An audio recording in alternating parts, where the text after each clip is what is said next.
Well, anyone who follows my story closely, and I don't think there are many that do, know that one of my goals when I got out of prison the second time was to go to Tijuana and start a mixed martial arts gym and train the first Mexican champion. Now, none of that stuff happened. I married my wife. I moved to Utah. I got a great life, but I did watch Brandon Moreno become that champion that I knew was coming. Right, I know the fight culture in Mexico; it's revered, and because they have a reverence for fighting, soccer and fighting. Right, I knew that MMA eventually would take off as a sport there. One of the number one sports. It's responsible for the success of Combate Global, that crazy Irish guy who's not Campbell McClellan or whatever, who's obnoxious and loud and but he planted a flag, which I should have done down there with the gym, or that was my plan to do, because I knew success would simply follow me, as it has our egotistical friend Campbell. I know some people are talking about tonight being ho-hum, but I got news for them. It's not going to be ho-hum, because it's a Mexican card packed with Mexican fighters. Mexico versus the world, I think they're calling it. And almost every fight in the main card is a Mexican against somebody from somewhere else. And I think a lot of them are going to be really fun because the Mexican fighters are really fun. And we've seen that every time we visited Mexico, some dynamic knockouts and everything else. They only know one way to fight, and that's straightforward, and that's why we love them, right? Let's talk about the co-main and the main here. Co-main's very interesting for me.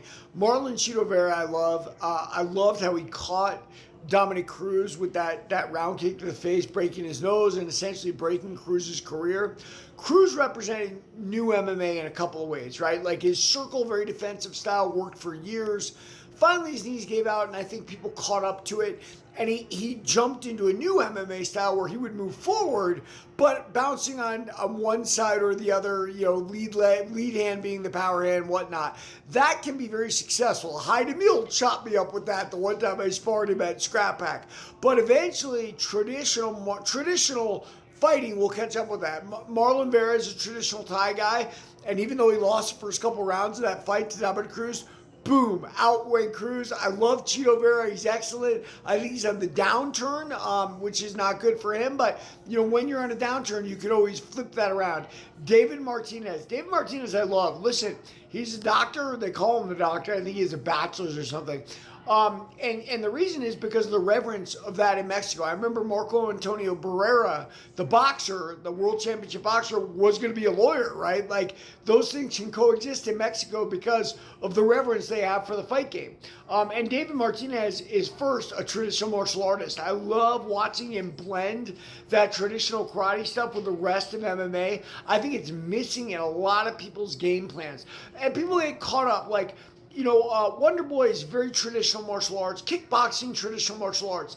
And people think, well, I don't know if that's as effective. Martinez blends it even better. There's some boxing in there to go with the karate, and he's fun to watch, man. So we'll hope that he does well, and his sister continues her streak as well. Brandon Moreno was that guy that became that champion that I knew there would be. And he's never in a dull fight. And he's against Kavanaugh. Look, I lived in England for a while. Those English guys are spunky, man. They've got very pleasant personalities, but they're very gritty, much like the Mexican fighters. So I think that could be a fun main event. I'd like to see Brandon Moreno back on top. I'd like to see Brandon Moreno versus Joshua Van. So tonight might be more of a sleeper card than people think as far as excitement goes, and that's the way I see it. Like and follow for more on the Fight Game.